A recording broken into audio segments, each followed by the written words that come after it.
Hey, Planeswalkers, Mithras here. Hope you're doing well and staying safe. Today, I got a top deck for you. This one coming out of the RedBull Qualifier France once again. So yesterday, we covered the Rakdos mid-range deck. So not only was it #1 in the Mythic ladder, it also did take down this event. But today, we're going to spotlight another particular deck that I'm pretty excited to share with you. I think you'll find a lot of value in it in both best of 1 and best of 3, and something that is a little bit different and maybe will have some room to grow for us. So with that said, Planeswalkers, before we hop into it here, I just also want to say thank you. There's been a huge surge in new joiners to the channel, so thank you for joining the community, also to those that have been around for a while. And with that said, whether this is your first time or 100th time, please feel free to support the channel by subscribing down over there. Additionally, if you like the video, please like it. You can like me on Facebook, follow me on Twitter and Twitch as well to stay up to date on content like this. So what deck am I covering from the event? Well, today, my friends, we have a mono white aggro deck. So I am certainly pumped about this for a couple of different reasons. So this mono white deck particularly did go #2, so it lost to the Rakdos mid-range deck in the finals, I believe. So makes a lot of sense, obviously, #2.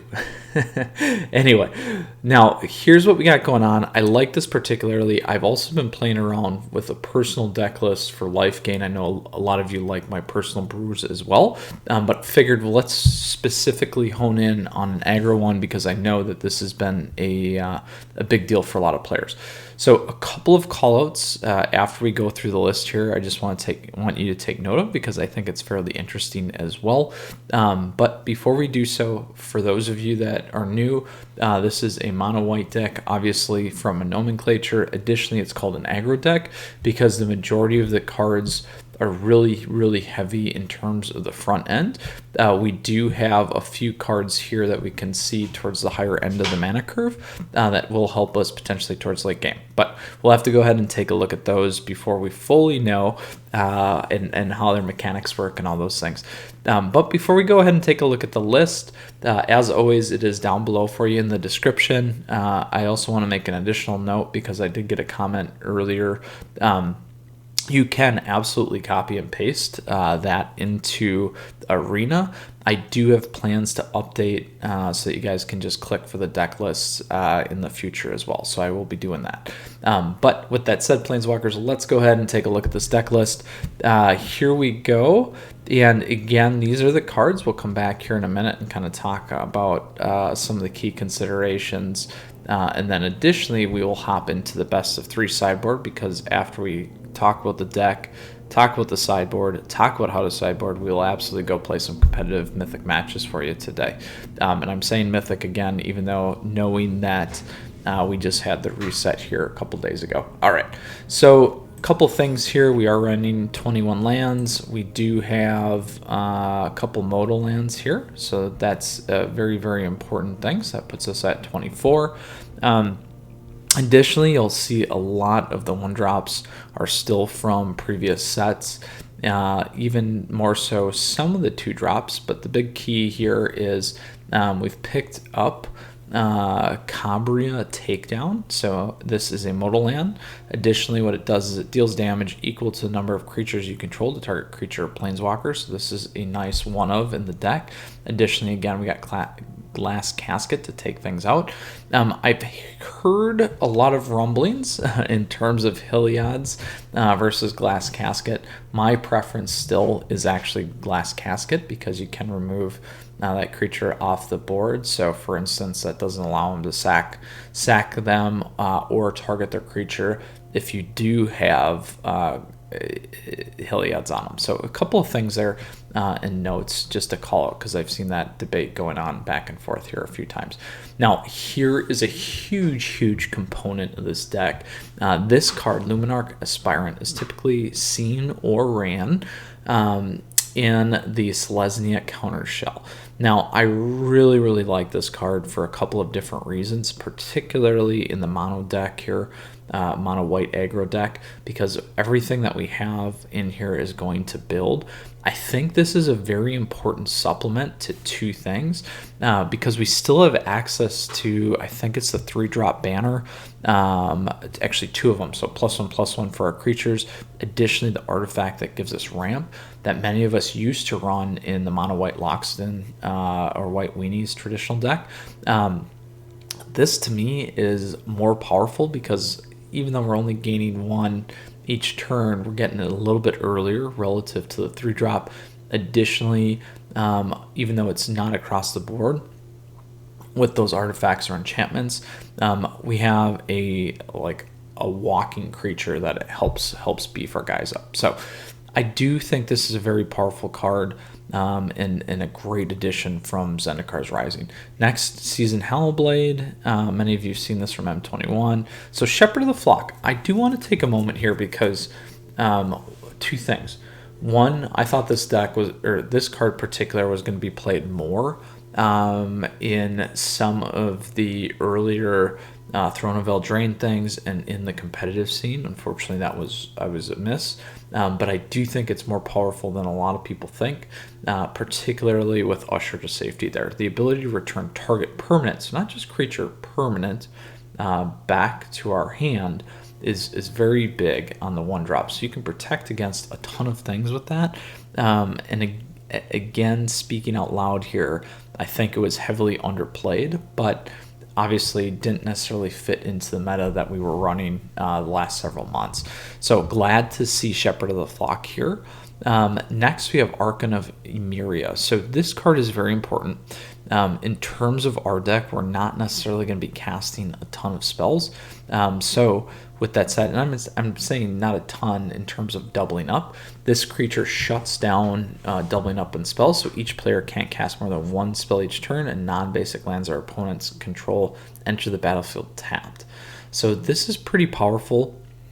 If they pay 3 to not have a tapped land, it's not going to work with some of the modal things like Miria's Call. Additionally, just these abilities are very, very powerful to help us shut things down like Omnath. So they're not going to be able to cast Ultimatum, Back to Back, or those kinds of things, and the ramp stuff. So very, very powerful there. A great, again, addition, newcomer here to Mono White. Now, this is a powerhouse card. We got Maul of the Skyclaves, the ability to play this for 3, attach it to a creature right away, which I love about the new equipment cards. This allows us to get 2/2 flying and first strike. Again, making everything else that we already have very, very powerful, and very, very important. And it's not legendary, so we can use multiples of these. Next, we got Skyclave Apparition. So this is another huge boost from ZNR. You guys saw me play this, I think, in the Esper Shell. I really, really like this card. I think it's very powerful.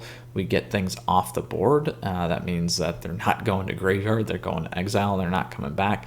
We do give up a 4/4 blue creature at most, but I think the majority of us are going to be okay with that. Additionally, look at that combo right there. Shepherd of the Flock back on Skyclave, and you can keep locking stuff down, which is going to be very important. All right, next we got Legion Angel. I was surprised to see this one in the deck. I do like it. I like the access to the sideboard, so when it comes, we can pull in Legion Angel from our sideboard. I think it's an effective way to use this card. Obviously, you're not going to want to run 4-ofs because you want to take advantage of the additional pull from the sideboard. So a very, very narrow fey, if you want to look at it that way. Next, we still got 2 more here from ZNR. So McKindy Mesas, the ability to give us +2/+2, even though its sorcery speed could be enough to clinch us the game. Additionally, Emeria Shattered Skyclave, so we can give all our creatures indestructible, which is very powerful. I have been able to get this card off a few times, and it works when it happens, and it works well. Now, this will also give us some flyers, or again, we have the modal land, so we can pay 3 or let it enter tapped. Lots of things here from Zendikar Rising, particularly if we look 3 and on, which is very, very important. It's interesting to see the rest the earlier aggro side of this deck is actually everything else, but very, very well supported towards the top end of the curve there. Again, Planeswalkers, questions, comments, please let me know down below. Let's go ahead and hop in the sideboard here, and then we'll talk about how we would kind of sideboard after that, and then go play some matches. All right. First, we got Containment Priest, so another card from M21.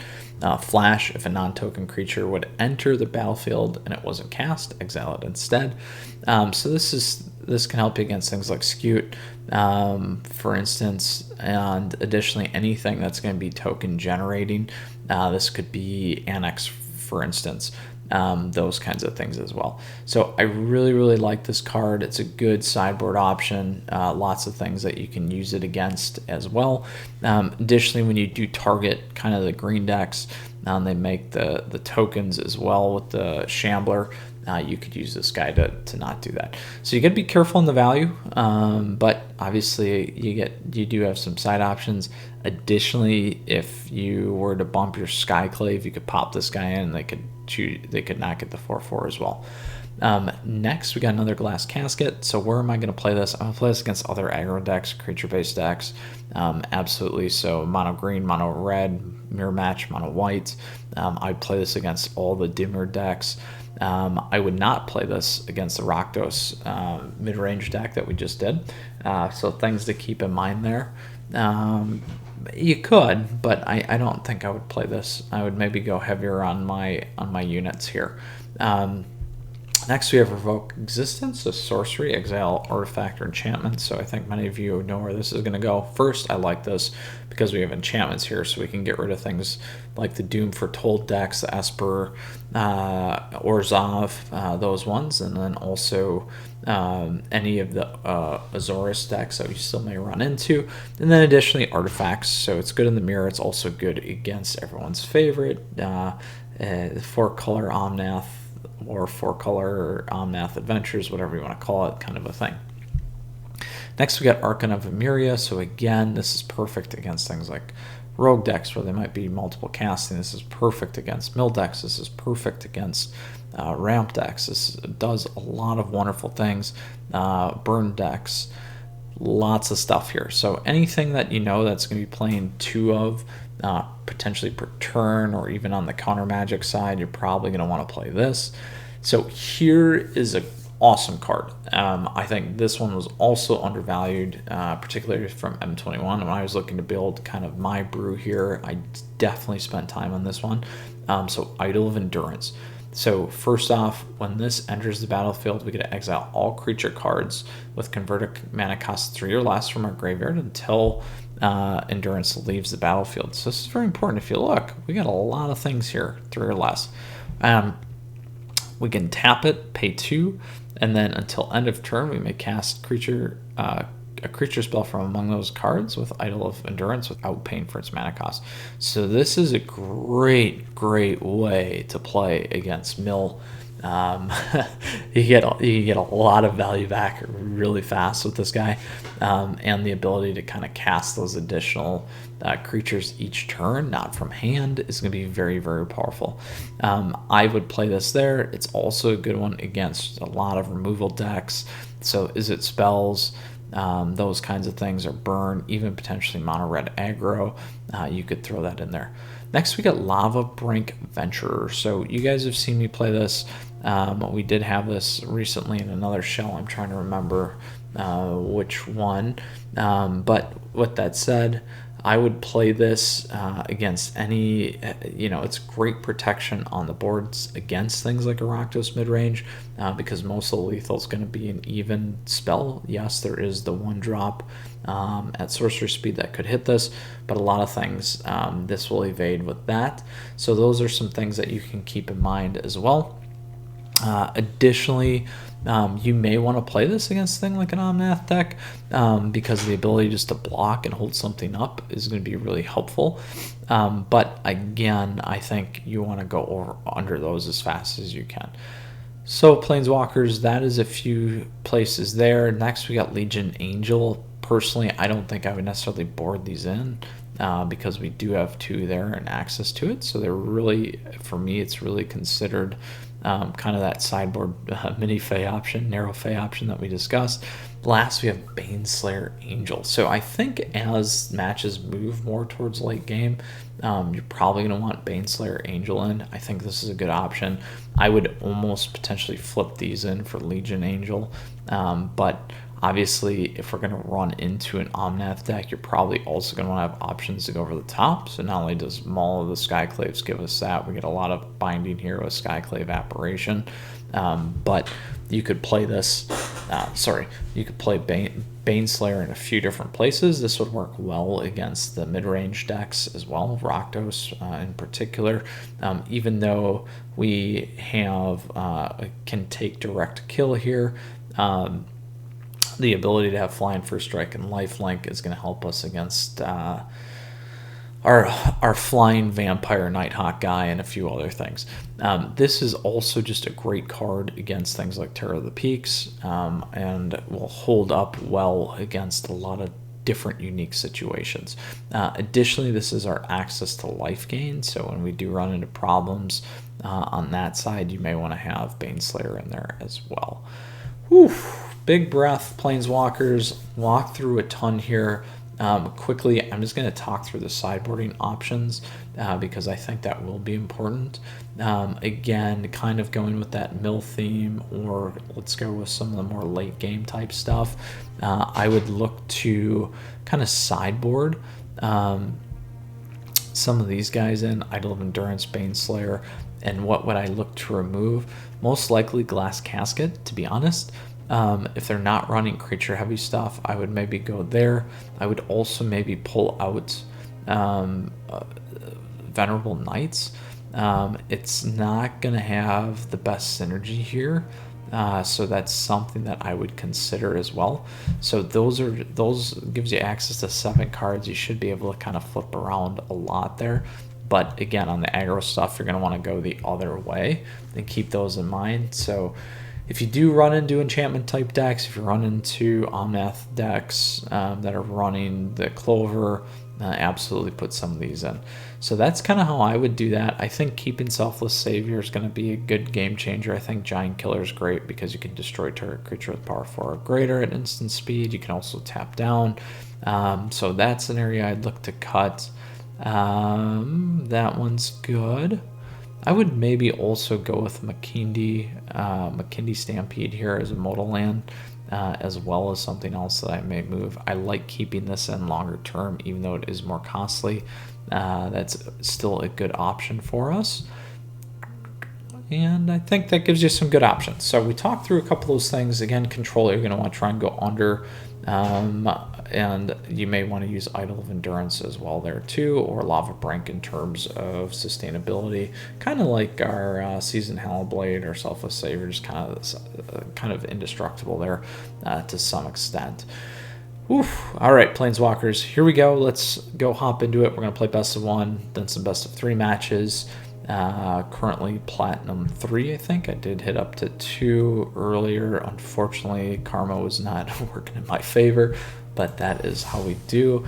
And I haven't had the most time to kind of sit and grind here either, which is unfortunate. So, all right, off to bigger and better things with our standard rank. Absolutely check out the Rakdos mid-range deck. If you haven't, I think you'll really like that. Again, this is kind of what sparked today's aggro deck.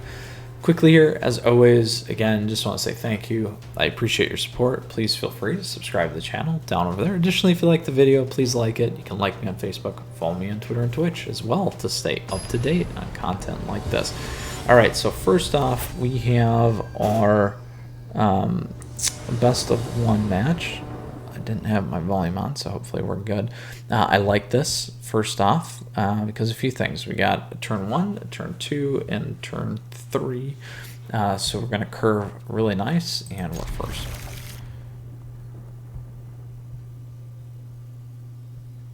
So we got Scaled Z here off the bat. And if Jace is any indication, it's probably going to be a mill deck. So we'll see. I feel like I've probably played Scaled Z here a few times already.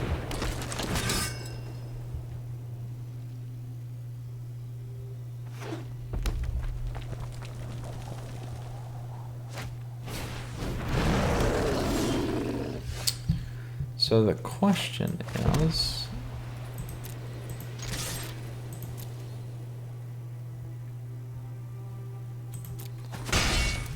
I can either glass casket.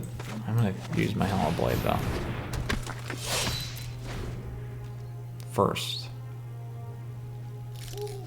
I want to get more value than just Hellhammer. I'm gonna let him hit.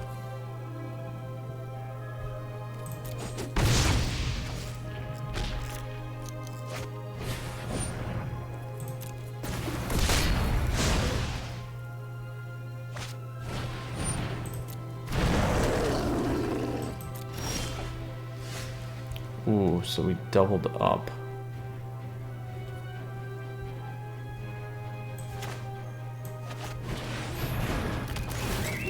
Get this guy off the board first.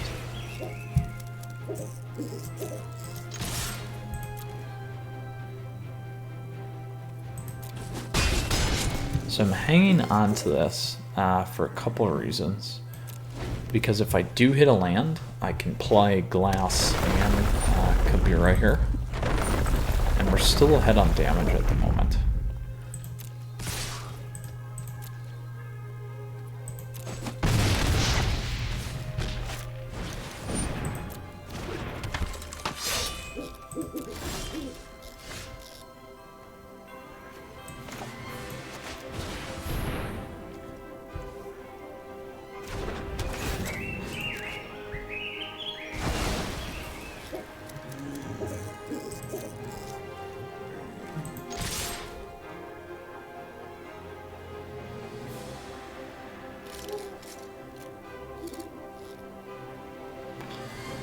Still ahead on damage. So if we got a discard, I'd probably drop Legion's Angel here. I'm gonna hang on for one more.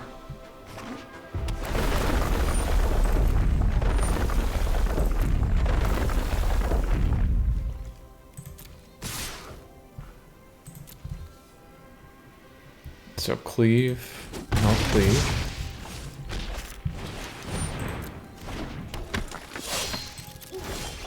There we go. So we have a couple of options here. And we gotta think through this. So I'm gonna pull them off first.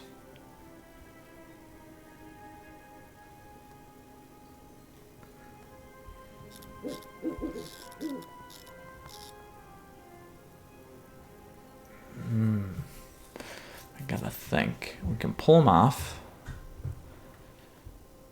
I can use takedown for 2. I'm gonna pull them out of the way here.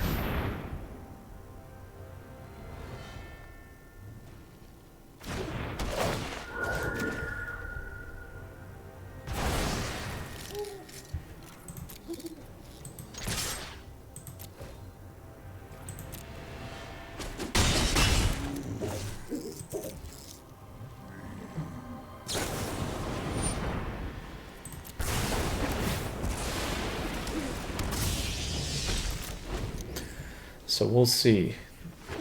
If they have Ember Cleave, they got game.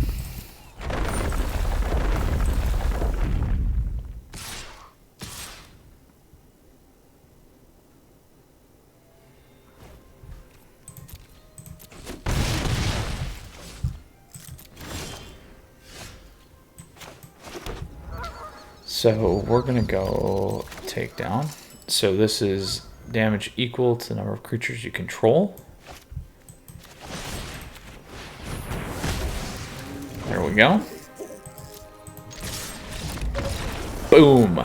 We played that through. We held faith on our takedown card and made it work, Planeswalkers. So aggro versus aggro, we took down a top contending mono red deck. Whew. By the way, I did forget to mention that this particular deck is by Santos Vela. So apologies for that. I did forget to mention that. Hard to keep track of everything, you guys. I apologize. All right. Next one here with our mono white aggro deck, looking pretty good so far. We curved out nicely. We didn't hit the lands right off the bat. We stayed true and played it well, and we got there. Lots of options. So the other one there that I would consider was flock on the knight back into my hand and drop the knight again if we needed to do that. So we go first. I like it. We'll keep it. I'm gonna run it a little bit slow. I'm gonna hold up Giant Killer depending on what we run into here.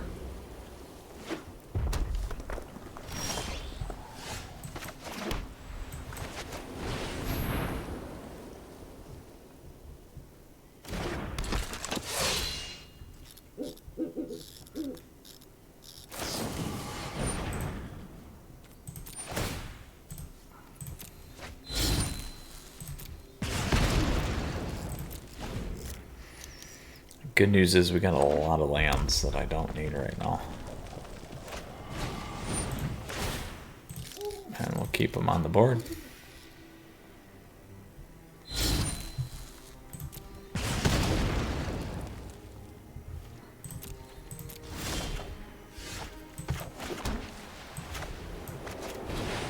And now we can say bye. I'm gonna dump a giant here.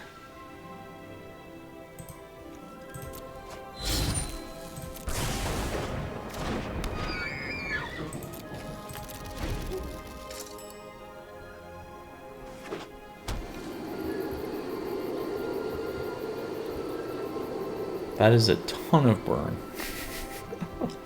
that we went through.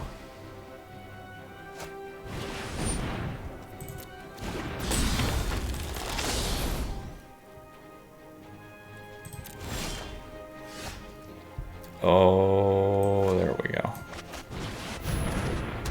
There is our mole.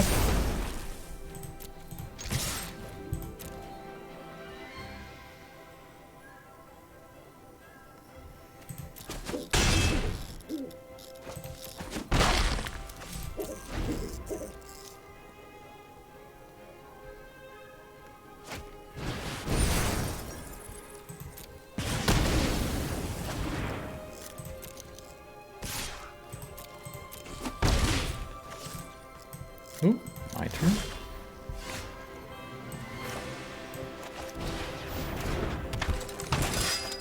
Let me get Robber off the board.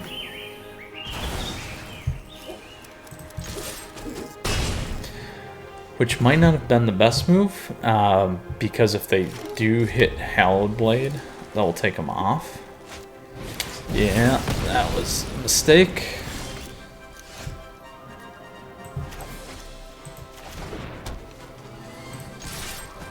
That was a mistake. Misplay on my end. So as long as they don't take Venerable Knight off.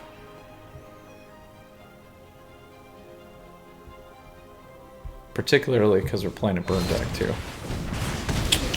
I deserve that. I deserve that. And that is where a misplay and playing too fast can cause a problem. Alright, this will work though.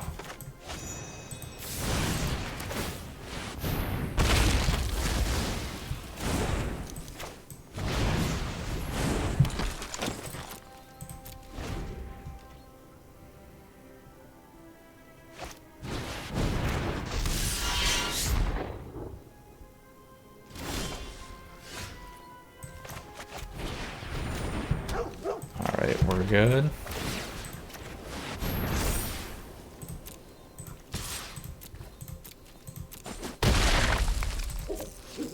Maybe we recovered.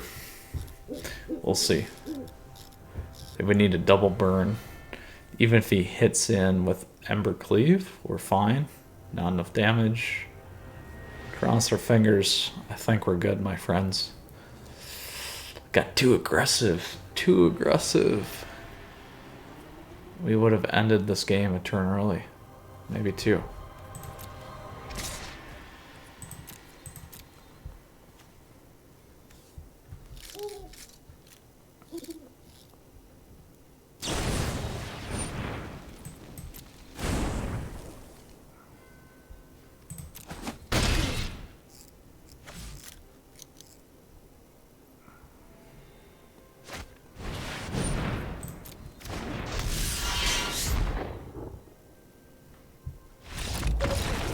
Boom! Another mono red down with our mono white aggro.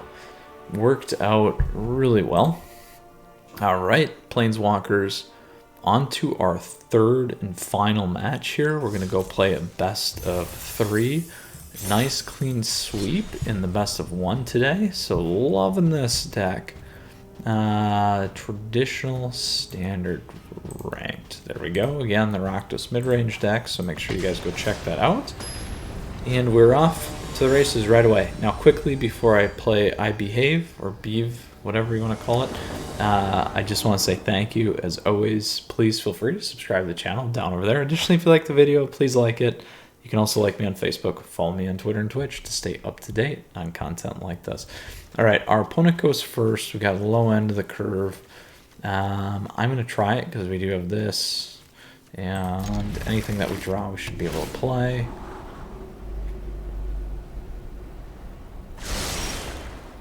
All right, there's that guy.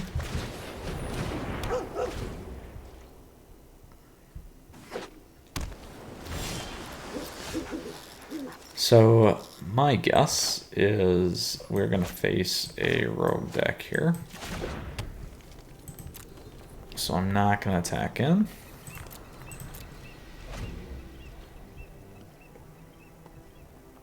We don't know. We don't know. I didn't want to lose Selfless Savior to a flash.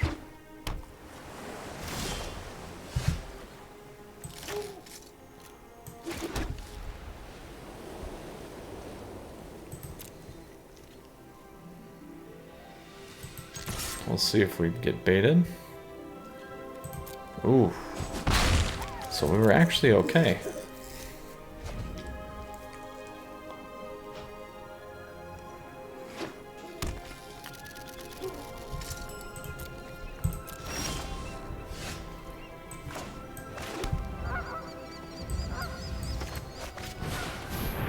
There's the counter. So it's dimir control.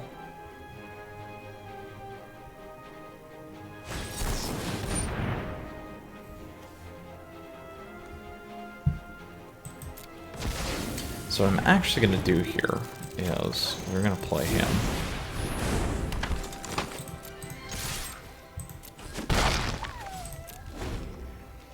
So this is one where we're going to bring in the idol.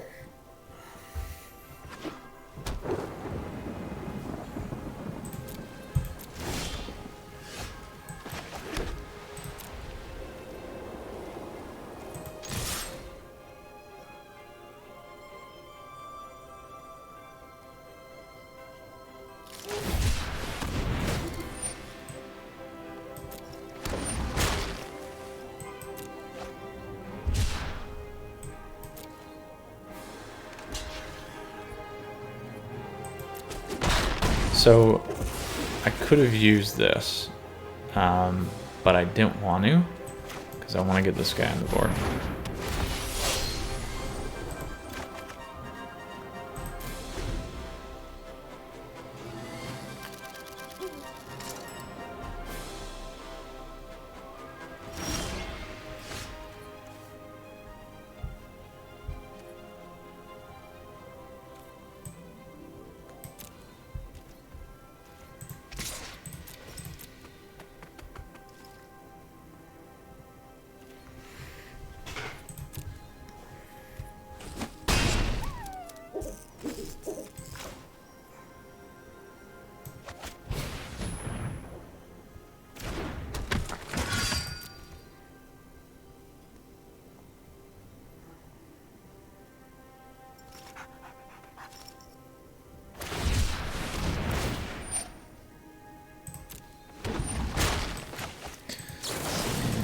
We'll get him there.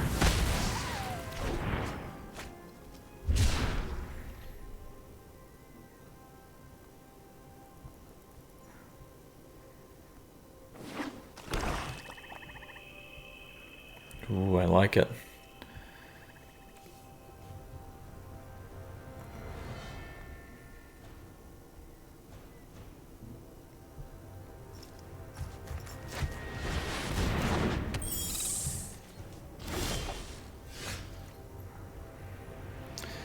At 5. We still got giant here.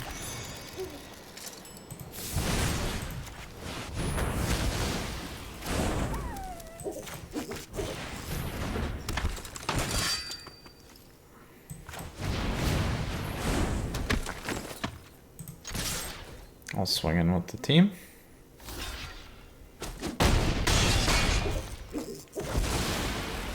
So did that because I have lethal next turn, unless he can wipe the board. We do have giant killer we can tap down with as well. So that's how we will swing. This takes 2. There we go. We got it. Whew, whew, whew, whew. So it's a dimmer control flying type deck. I don't need glass casket. Containment Priest is going to work really well against some of these flyers, so that's another opportunity for you to think about. Target artifact or enchantment we did not see. We could go with some more flyers here as well, so I'll drop 2 of those. I think running those. And I am curious about Angel Idol of Endurance here. So we could go 1 in there. I'm going to drop 1 land and put 1 Baneslayer in. And I do want to keep this kind of tight up here for now. Hopefully, my friends, we can see this one, Luminarch Aspirant. We have not had a chance to see that yet. But let's go ahead and talk again. So we didn't see a lot of the components. We saw a lot of counter magic.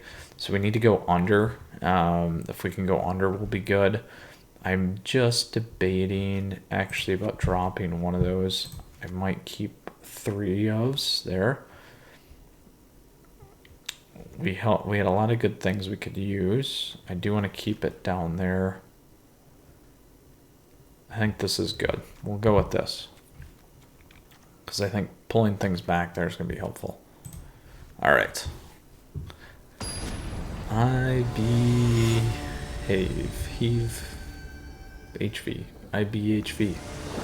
I bet. Yeah. All right, here we go. So we'll play it.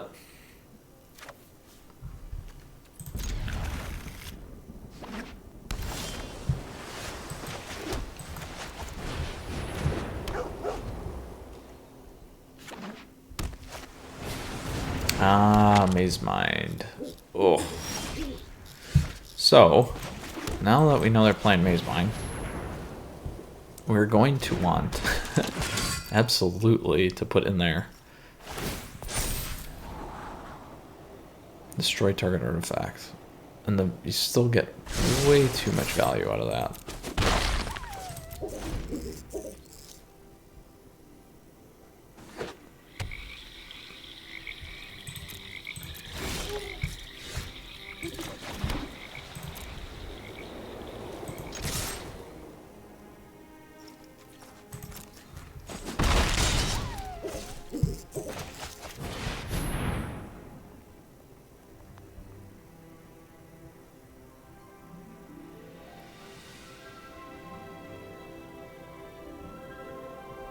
I can also hit Maze Mind with Skyclave, so something to keep in mind. I do want to get Luminarch Aspirant in there. I did get it.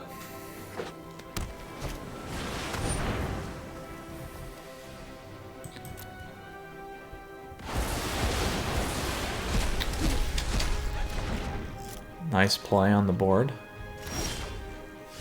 Good news is we can do a couple things here. Put this on the board.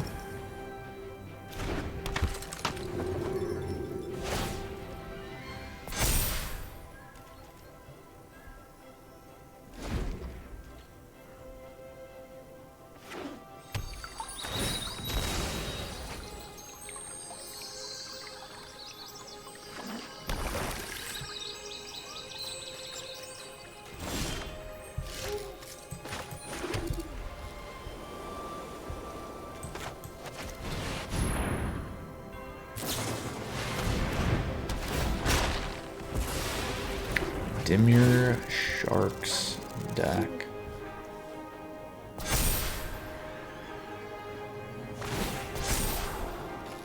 So nice. I've been waiting to play this one on camera for you guys.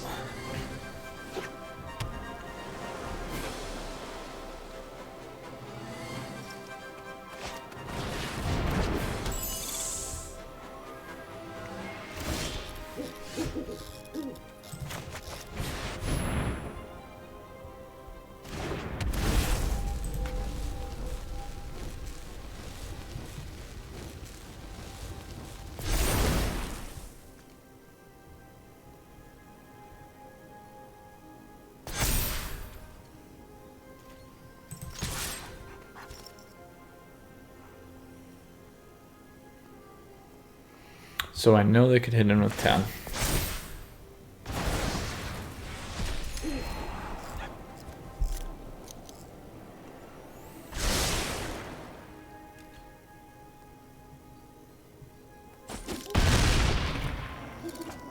Wanted to get the damage in there.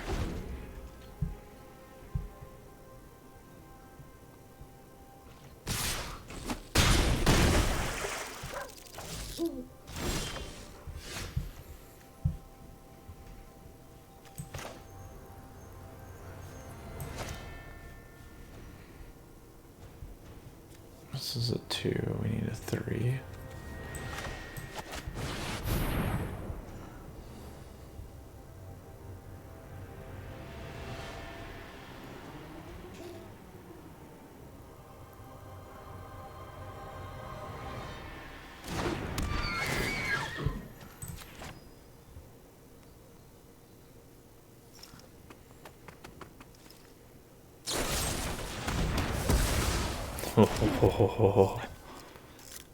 Almost got it.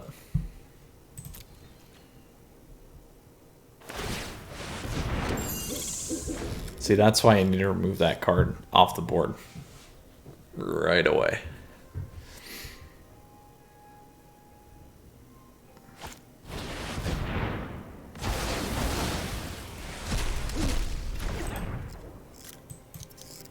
Oh,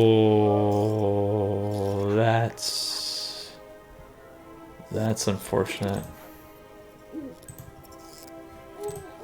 I was supposed to be sorry. Where's my sorry?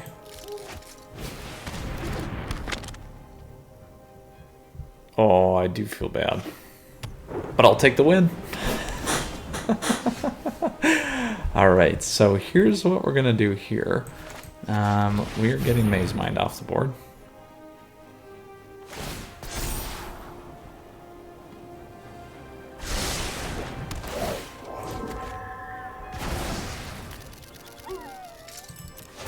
I'll put 1 on it so we can't get hit by a death card.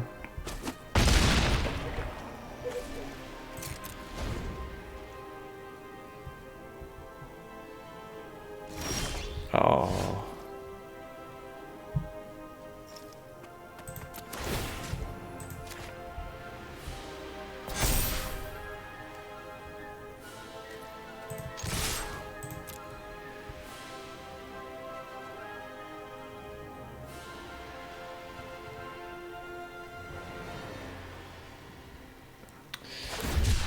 There we go.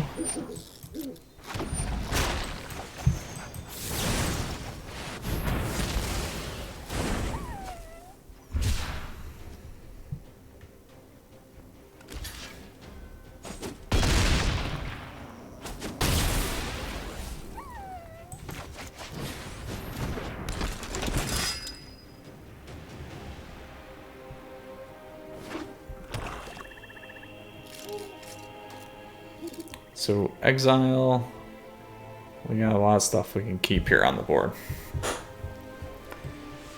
Oh, I feel bad. I do feel bad about that.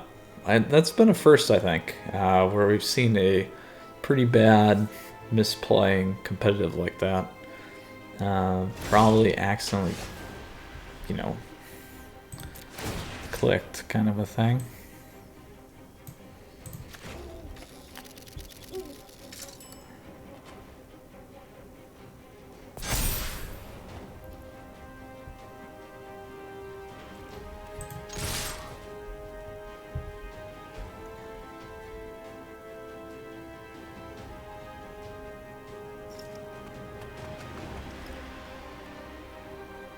No, probably gonna clock me out for saying oops or whatever, you know?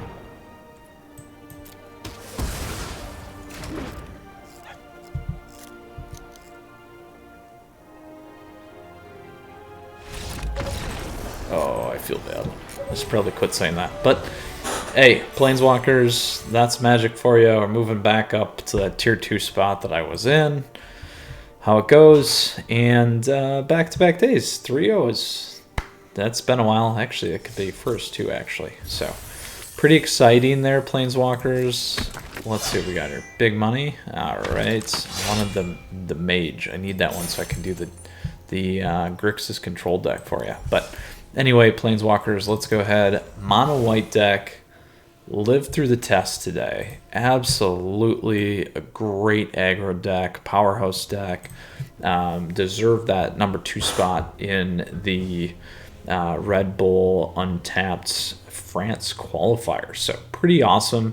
Again, deck list is available for you down below. If you got questions, comments, please let me know. You guys got to see how I boarded there for the best of 3. Obviously, that Sharks Dimir control deck is a pretty powerful one. I have not done that episode for you guys yet on my list, so stay tuned for more stuff like that. Additionally, as always, just want to say thank you. Please feel free to subscribe to the channel down over there, whether it's your first or 100th time. Additionally, if you like the video, please like it. You can like me on Facebook, follow me on Twitter and Twitch. All right, Planeswalkers, stay tuned for more content coming your way. A clean 3-0 sweep, which is pretty awesome here. Dropped 2 mono red aggro decks and dropped a dimir control deck with this aggro deck, which is pretty awesome. So very excited about that. Great deck. I think it's going to do wonders.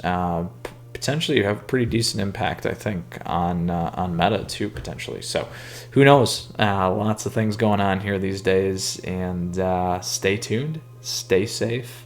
Mithras out. We'll see you again next time very soon.